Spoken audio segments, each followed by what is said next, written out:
सभी यहाँ पे हर गांव हर गली से लोग हैं जहाँ आज से 20 वर्ष पहले हम लोगों के एरिया में कोई डिग्री कॉलेज नहीं था।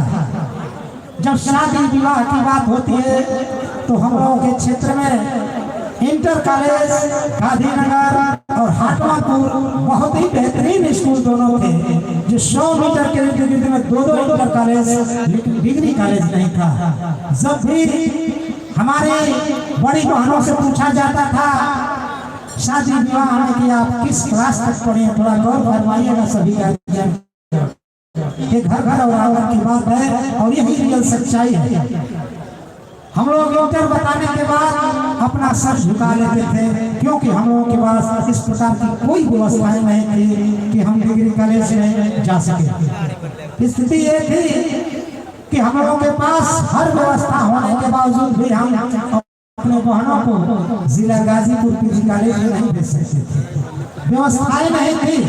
लेकिन आज वरिष्ठ समाजसेवी इंजीनियर साहब श्री अरविंद राय जी की देन है कि 99% घरों में सर्जन डिग्री कॉलेज से केवल लड़कियां पढ़कर ग्रेजुएशन और बीटीसी के पास ही है। जोरदार ताली मारकर एक बार स्वागत करें।